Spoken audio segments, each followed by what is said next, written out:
So first of all, I am Dan, and I have been on the Android team for 13 years. And one of my passions has actually been trying to improve the quality of both apps and games. But this was really not my inaugural, oh, I've got to stand by the microphone, sorry. This was not my inaugural journey into thinking about quality. In college, I felt deeply into the well of Robert M. Pirzig's book, Zen and the Art of Motorcycle Maintenance and Inquiry into Values. And this book was inspirational. With my perhaps slightly underdeveloped prefrontal cortex, I thought I would dedicate my life to quality. For those of you who have read the book, my handle in chat rooms was Phaedrus, which the book insisted meant wolf, and actually turns out it means radiant because someone didn't quality check their work.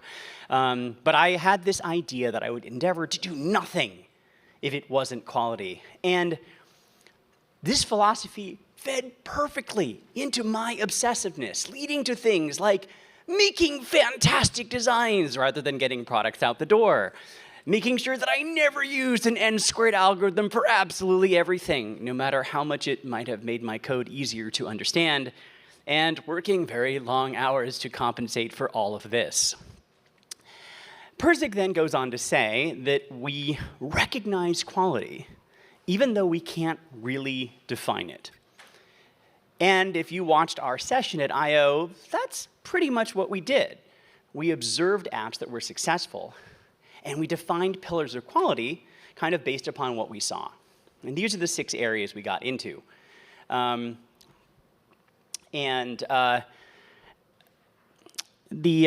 talk had lots of slides on things like core value and user experience, and a few on things like store listing and promotional content, and nothing devoted to technical quality, privacy, and security. And so first of all, in this talk, I'm not even going to try to explain what core value actually is, because that would involve understanding every possible use case across a very diverse group of people, and your app either has it or it doesn't have it. Users will decide if it's useful. You can watch our I/O session to see examples the team gave of what core value actually is. And I'm going to get into store listings or promotional content. Despite the way some of my YouTube videos might look, I'm actually not in marketing. And I bet there aren't a lot of game developers in the audience. But let me, show of hands, how many people actually develop games for Android there in the audience? Am I wrong? No one. All right.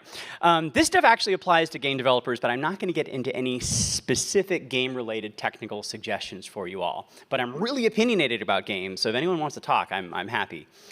So that leaves these 3 categories, which actually is a pretty decent number for a talk. And at the same time, I could probably spend a week talking about this. So I'm going to try to explain what Google Play means by these things and some of the resources we have to help your app with this stuff. So let's start with what Play means when they talk about a quality user experience. And yes, that could be very broad as well. But what Play is really getting at are guidelines to make your app more usable, visually appealing, and inclusive. And usable is yet another really broad term to describe what Google Play wants here. And at a high level, the goal is to make sure your app is intuitive and consistent.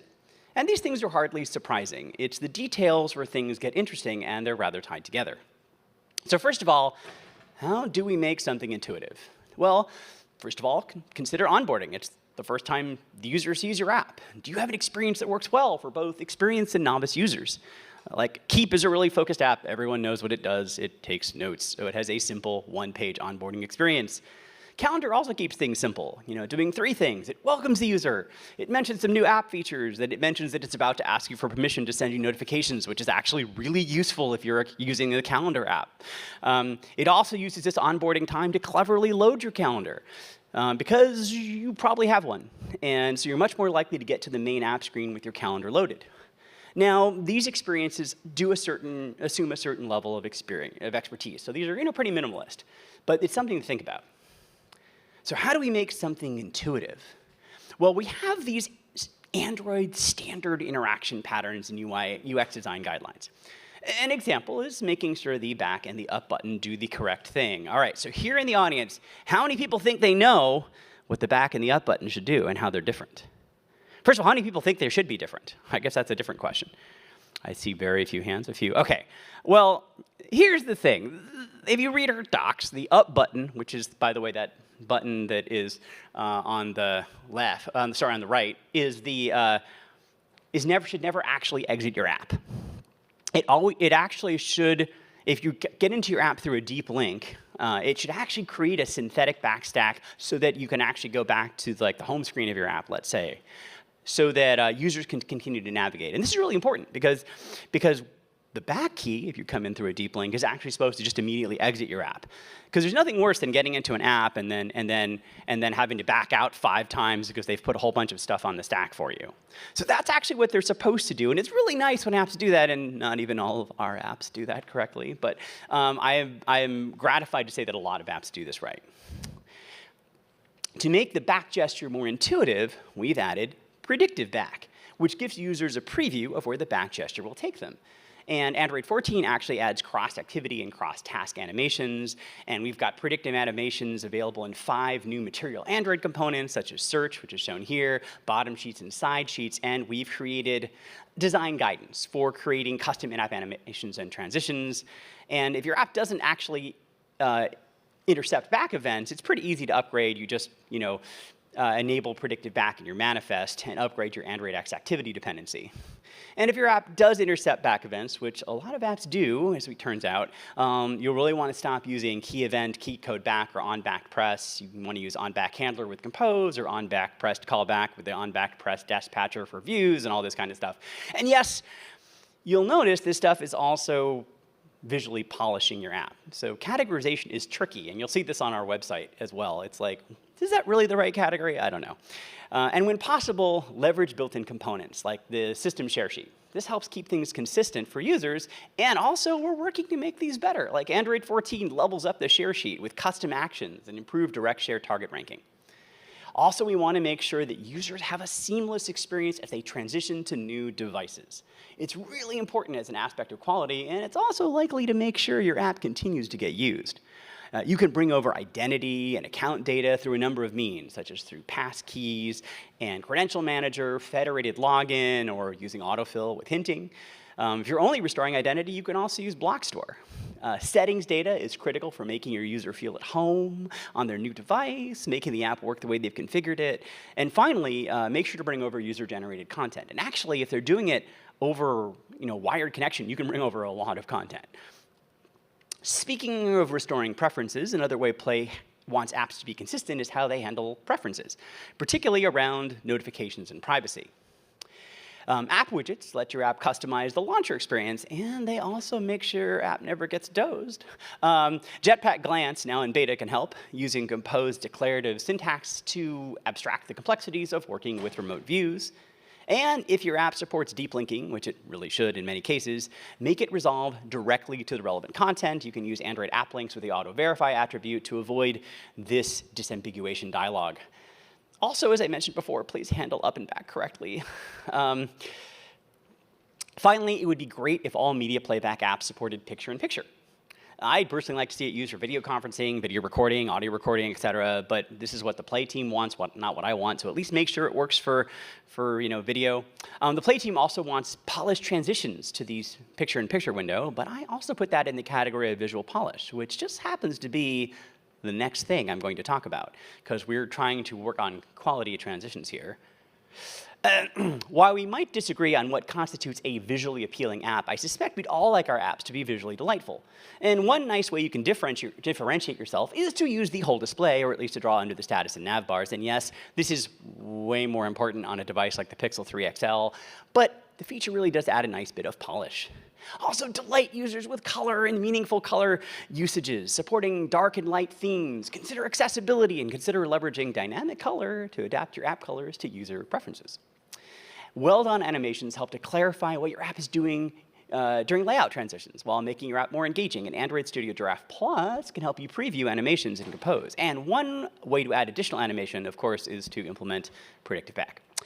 Of course, I also want to talk about material design's contributions to app quality. So material components, which are now in Compose, can help make your app beautiful, usable, and help build it faster. Version 1.1 of the design library includes a whole bunch of new components to help complete your design with all of the personalization of Material U, and there are standard and modal bottom sheets for contextual and persistent tasks, new date pickers with more intuitive interactions, search bars that work in a variety of contexts, tooltips for contextual information, and new motion for top app bars. And it's all designed to be beautiful and usable, integrating research and best practices for accessibility, helping you create a high-quality app that can be enjoyed by more people. And to help you create beautiful and modern apps, we launched a brand new design hub on developers.android.com. This is a centralized place to understand designing for Android across multiple form factors and to download starter kits, like Figma. And the final pillar of a great user experience that Play is interested in is inclusivity, building for everyone. And this just makes sense because you want more people to use your app. The user experience of your app needs to take into account dimensions of identity, such as age, access, physical attributes, gender, culture, language, and ability, to name a few. Your user's perception of app quality will be informed by being represented and included equitably. Users with low vision, for example, like me, need larger text and greater contrast, while some users will actually be distracted by a cluttered and busy UI. And interacting with your app can be difficult, used to hard-to-use controls, or because the app doesn't work with accessibility services such as a screen reader. So the best way to avoid poor user experiences is to conduct user testing with a wide variety of users to understand the needs of groups, engage with a lead knowledgeable about inclusive and equitable design practices throughout the app development process, and to utilize accessibility tools such as the Android Studio Visual Linter, Accessibility Scanner, and Play Store launch reports. Speaking of accessibility, Android 14 adds non-linear font scaling, thank goodness, which scales up larger text more slowly than hard-to-read small text in response to user preferences. And this means that you should avoid using static SP calculations and make sure to use typed value methods to convert between SP and PX. And there are other things we're doing to improve the user experience, such as new APIs that make it easier to address users by their reported gender, dynamic per-app language preferences, along with new Android Studio tooling to simplify per-app language support, and regional preferences that allow for users to customize their experience to match what they're comfortable using. Also, app actions enable voice commands from Google Assistant to deep link into the most interesting and useful points in your app. And no, the Assistant team did not just ask me to do this slide. Another user experience quality pillar is localization, which starts with high-quality translations, but it includes culturally and geographically relevant content, as well as appropriate measurements, metrics, and currencies. And Google Play has translation services that can help, including no-cost machine translation of static strings into 10 languages, and what they describe as a low-cost human translation service. Finally, building for everyone means making your app work well with less than perfect connectivity on devices that have less memory, less storage, have smaller, lower resolution displays, and are all around slower, while minimizing your app impact on battery life. And that's another quality transition because building for everyone stuff is basically technical quality. So let's continue on in that vein. At a high level, technical quality involves making sure that apps are stable and performant. They take advantage of premium features when they're available, and they do all of this while being respectful of battery life, memory, and storage. Starting with stability, we all like it when apps just work, particularly the apps that we write when they don't crash, stop responding, or get killed by the system due to excessive resource consumption. Google Play's key window into the technical behavior of your app is through Android Vitals. And I know you might not have access to Android Vitals or any piece of the Google Play console, but really try to have access, get access. If you can't, convince someone that does have the access to create dashboards for you using the Google Play Developer Reporting API. Now, just for a show of hands, how many people here actually have access to the Google Play console for the app that you write or work on? Okay, that's good. That's nice. Everybody else try to get it. The Developer Reporting API even has the ability to retrieve anomalies detected in metric sets, so you can alert someone on call that they should investigate what's happening. Android Vitals keeps improving. The console now includes tips on how to debug your ANRs and in some cases how to fix them. And also Vitals now enables SDK providers to actually give guidance about crashes involving their SDK. It'll show up as an SDK note icon in Play Console on the crash details page, and we'll also send inbox messages if we think your app is impacted. So make sure that someone is actually monitoring that as well. Finally, Android Studio now integrates both Firebase Crashlytics and Android Vitals. So when you log into Android Studio App Quality Insights, it gives you access to crash data right within the IDE. So there's no need to jump back and forth between stack traces in your browser and code, and it's just all around nicer. Another reason to have access to your developer dashboard. One of my favorite play features is internal testing, and this allows you to start testing quickly, collaborate remotely, and enables the implementation of CI. And it also supports features that need Google Play integration, such as dynamic modules and in-app updates. And Firebase app distribution actually integrates with internal testing, and this allows you to manage cross-platform pre-release distributions to a group of testers. And once those testers start testing, they might find a bug, and there's all this work involved in reproducing the issue. So in the current beta, you can actually configure triggers for testers to submit feedback, including screenshots directly in your pre-release app. And examples of how you might trigger this including a floating button or a shake of the device. And also, this is designed to work with existing issue or team management systems like Jira or Slack. And it automatically routes feedback and all the related information so that your relative teams know as fast as possible. Also, this is something that has saved me in real life, is being able to remotely configure and turn on and off features. So you're rolling out something new, and whether this is a server-side API and you want to ramp traffic up in phases, or you want to slow roll to production to minimize any risk of an issue impacting a lot of users, you can use remote config, which gives you feature flags and personalization, so you can dynamically control, change, and optimize the behavior and appearance of your app, as long as you've set your app up this way without requiring users to download a new version. Now, I love talking about the performance side of technical quality. And startup times are part of the first impression users have of your app. And apps that launch quickly are known to reduce bounce rates while improving engagement and retention. If you want proof of this, for management or whatever, go check out our case studies on developer.android.com. We've got a bunch of them that say, yes, this actually really helps. Of course, the slower the user's device is to begin with, the greater impact that long launch times can have. So this is also an important part of building for everyone. And there are 3 basic types of app startup when your app is going to be displaying an activity. Cold starts involve creating and initializing your app process. Warm starts are when your activity gets recreated, but the process is still in memory. And hot starts are when your app has an active activity and it's just brought to the foreground.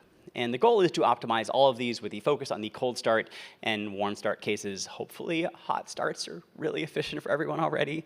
And so first of all, everyone should be doing this. Everyone should be enabling R8 on their release builds. It removes unnecessary code, it inlines codes where possible, and minifies code and resources to reduce overhead. Also, you should be calling report fully drawn, which gives Android a signal that it uses to optimize your app startup. Baseline profiles are another relatively quick win that pretty much everyone should do. Baseline profiles and startup profiling combined with DEX layout optimizations with the latest AGP can actually have huge benefits for app startup. Now, just as a poll, how many people have enabled baseline profiles in their app today in the room, for show of hands? We need more of those. Now, the truth is this is only really, really important if you regularly update your app, because we actually have cloud profiles, and we'll slowly build a profile, and we'll actually optimize your app on your behalf and create a profile for you. But it's even better if you do it yourself, and also you can optimize it around critical user journeys and stuff like that. New to AGP 8.1, DEX layout optimizations make sure that all the startup code in your app is bundled together in the primary DEX classes file. And this is by itself a really good reason to use baseline profiles. And this moves your non-startup code to secondary class files. And due to the magic of locality of reference plus memory paging, this reduces page faults and speeds your startup. This does require startup profile rules, and you can build these with the Jetpack macro benchmark library.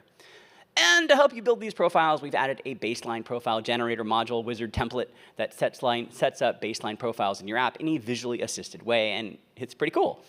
From here, all you have to do is execute the generate baseline profile run configuration, which runs any included baseline profile generators. We recommend creating a baseline profile, again, for every critical journey in your app. And we've got a cool code lab that can help. Other things that impact your ability to start quickly. Examine your merged manifest. How many people here actually have looked at their merge manifest in their app? It's really important because libraries and SDKs do things like add content providers for initialization, and they're really expensive to start, and you can't control the order in which they happen, and if you really have libraries that absolutely must start at the beginning of time, we have created this app startup Jetpack library. Now, just how many people are using this? Is it this show, or few, not many hands. It's an extensible way for an orderly initialization of startup components. But even better than that, try to initialize everything on demand. Now, the manifest merger tool actually allows you to remove manifest entries. And you can use it to remove these pesky startup content providers. You can initialize them on demand. Or if they're using the app startup library themselves, you can actually remove the metadata, and that will also have the same impact if they're using the startup library. So you can, again, control this. And this is important because your app can be started for a lot of other reasons than launching an activity, such as background work or broadcasts. And all that initialization happens no matter why your app is starting. And it's very possible that all those libraries are not going to be needed. At this point, we really need to be profiling. Lazy initialization has its costs as well, and I am not going to walk through using profiling tools because we have this really cool Mad Skills series that walks through pretty much everything you need to know about using Perfetto or the Android Studio profiles, and it also covers techniques on how to profile for dropped frames and other cool stuff, and Carmen is awesome, so you should just watch those. Finally, look at the way you're initializing things with Hilt, and experiment with using providers with singletons rather than doing it all at startup. If you really know what you're doing, you can even initialize things asynchronously on other threads. That being said, make sure the overhead of this doesn't end up costing you in other areas of your app. Synchronization is expensive too, and of course you want smooth frame rates. They make your app feel more polished. With devices supporting higher and higher refresh rates, you even have less time to do all of this, although honestly, missing a frame isn't all that noticeable, particularly with VRR on these devices, but I digress. And first of all, baseline profiles again. Make sure you have them for critical user journeys. They're your first line of defense. Android Vitals will help you know if your app has a problem with slow frames, and it'll let you know what kind of devices your app is having the most problems, but it won't tell you. It'll also tell you, like, how often you have them, kind of what happened, and how bad was it, and why it might have happened. But was the UI thread too slow? Was input processing too high? Was there too much drawing? Were there too many bitmaps being sent to the GPU? But it won't indicate where in your app this was actually happening. So we do have this jank stats library, which actually allows you to instrument your app to get you information about what your app was doing. You can use this in production, and it'll help. But you are responsible for aggregating this information and getting it into a useful place in your own backend. So, it's great control, which is nice. Google Play is also concerned about support for premium device features, because these features can greatly enhance your app experiences. Things like supporting HDR video and images, including the backwards compatible Ultra HDR images we added in Android 14. Premium camera features, including extensions for things like night and bokeh. Cropped RAW streams for Zoom, supporting for transcoding and full-fledged video editing with the Media 3 Transformer APIs. Support for spatial audio and USB lossless audio.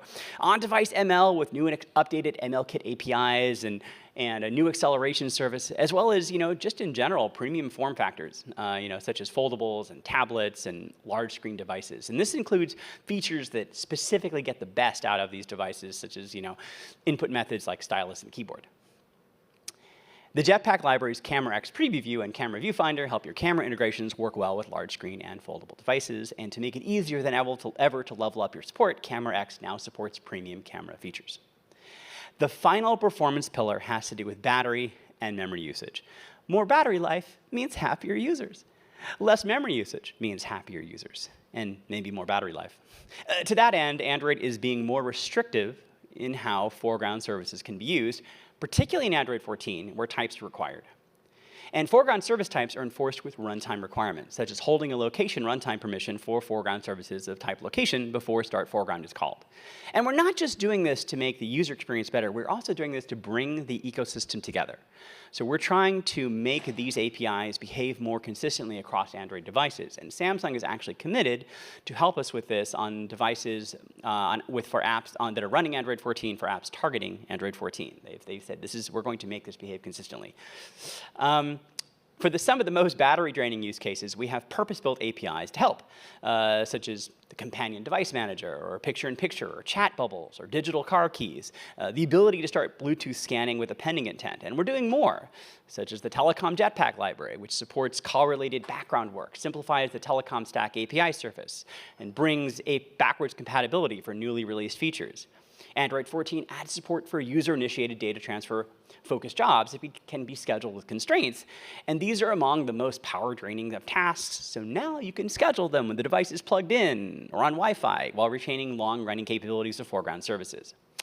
To improve battery use, cached apps in Android 14 are more limited. They won't get CPU time, and any broadcasts that have dynamically registered for may be queued and or merged when delivered. Now, some devices already behave this way, but we're trying to standardize it. So when you get our devices, hopefully we'll all be the same as everybody else's. Android Vitals does actually track a whole bunch of data that is a proxy for battery draining, such as excessive wake-ups and network usage, and we've updated the power profiler in Android Studio, so you can visually see the power consumption of your device all the way down to the hardware component level, with your app running in either the foreground or the background. The final pillar we're going to cover is around privacy and security, and this means designing for safety. And it's all about minimizing your app's access to user data and data visibility across apps. And as it turns out, security is a requirement as a bedrock for privacy. So first of all, minimize permission requests, because your users will notice if you appear to be accessing data that you don't appear to need. Also, it turns out that you are responsible for everything that your app and the libraries that you integrate do. And depending where you ship your app, this could literally be a legal requirement. And the good news is that you can use the App Ops Manager to see which protected APIs your library might be accessing. We're also trying to create more APIs that don't require permissions when minimizing access to user data, such as Photo Picker, which is really easy to integrate using the Jetpack library. We did a YouTube short that covered pretty much all the details of the API in less than 60 seconds, and we probably could have made it shorter.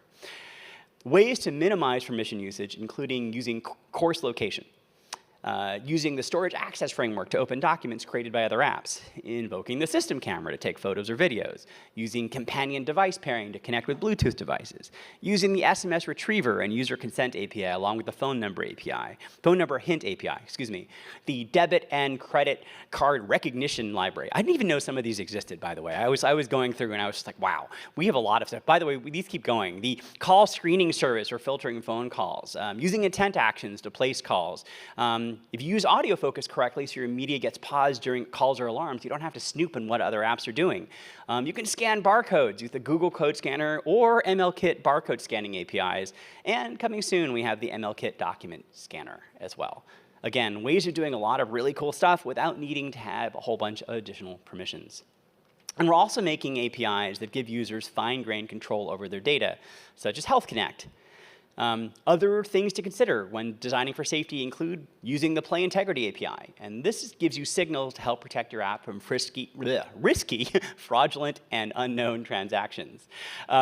We've just announced a beta option which actually makes integrity verdicts 10 times faster, so you can obtain them on demand to check pretty much any server call. And the platform is also moving forward to help with solutions like Credential Manager, supporting passkeys, the Privacy Sandbox on Android for privacy-preserving ads SDKs. Another thing you should do is make sure you're safeguarding your exposed manifest components and inter-app communications. We also have the Jetpack biometric library for multi-factor auth, and of course, use encryption whenever you are dealing with critical data, whether that's storing it to the device or sending it out to the network. So in conclusion, here is the score in terms of the meaningless number of slide metric from this talk. If there's anything to take away from all of this, it is that we're working hard to give you tools and guidance on how to improve this whole user experience, achieve technical quality, and keep your app as private and secure as possible. And honestly, this talk barely scratches the surface. After claiming that quality was impossible to define in his first novel, Zen and the Art of Motorcycle Maintenance, Pirsig spent 15 years working on his second novel, which actually did create a metaphysics to define quality. Conversely, it has been almost 15 years since the Android 1.0 release, and I think we're getting close to defining what app quality is. If your app has core value, it delights the user, is stable, performant, efficient, leverages premium device features, minimizes access to user data, and follows security best practices, you are well on your way to achieving Android app excellence. So that's it. Thank you. And I will take questions.